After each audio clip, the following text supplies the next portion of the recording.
Hello everyone! I'm Alianza, your health informer. Welcome back to my YouTube channel. In this channel guys, we're talking more about health tips and health benefits. At kung bago pa kayo dito sa channel ko, huwag niyong kalimutan na mag-subscribe at pindutin ang notification bell sa baba para updated kayo palagi kung mayroon akong bagong upload na video. Our topic for today is pag-usapan natin ang tungkol sa pangangati sa puwerta ng babae. Ano nga ba ang dahilan ng pangangati? Tinatawag natin ng vulval itch. Ang vulval itch or pangangati sa puwerta ng babae, magagamot pero kailangan magpa-check up siya ng doktor experts katulad ng mga OB-GYN para maiwasang lumubha. Importante talaga sa ating mga kababaihan magpa-examine para makita na hindi ito symptoms ng sexually transmitted infection or vulvar cancer. Ang vulval itch ay ang tinatawag na pamamaga ng vulva or genitalia. Karaniwang causes ng pangangati ay ang allergic reaction, na-irritate ang balat ng ari, eczema, dermatitis, psoriasis at infection katulad ng vaginal thrush. Ang symptoms ay pangangati ng vulva, pamamaga, pamumula, burning sensation sa vulvar area, maliliit na bitak sa vulva, blisters or sugat, nag-iiba ang kulay at kumakapal ang balat sa vulva at minsan sasamahan pa ng vaginal discharge. Kung may mga symptoms na ganito, kailangan magpatingin talaga agad ng doktor o OB-GYN para makita kung ano ang sanhi ng itching or pangangati.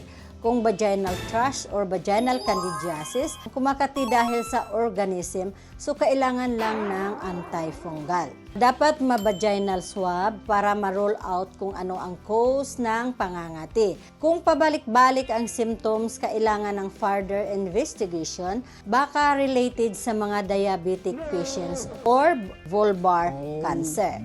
Apart from treatment, kung sakaling candidiasis at may mga changes sa vulval area, kailangang mabiopsy lalo na kung may dermatitis, pwedeng lichen simplex chronicus, eczema na ang treatment ay steroid, or maybe vulvar cancer ang sanhi ng mga pangangati. Kaya kailangan magpa-check up sa doktor kung laging nangangati at pabalik-balik lang. Paano maiwasan ang pangangati sa puwerta ng babae?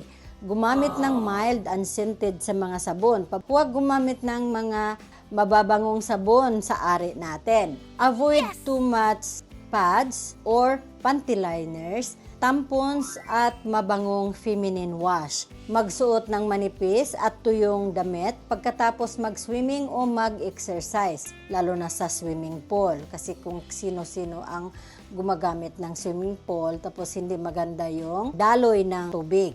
Magsuot ng cotton, maluwag, maginhawang underwear. Kung mayroon kayong mga ganitong symptoms, sana gawin nyo yung mga sinasabi ko para at least hindi lulubha yung mga nararamdaman mo. So, lagi kong sinasabi guys na pag may kakaibang nararamdaman sa mga body parts natin, kailangan magpatingin agad ng doktor. Kasi lagi kong sinasabi, prevention is better than cure. Hanggang dito na lang tayo guys sa topic natin. Sana may nakuha kayong aral sa video na ito. Kung may nararamdaman sa sarili na hindi maganda, magpatingin agad sa doktor nang maagapan ang mga symptoms na nararamdaman. Remember guys, health is wealth.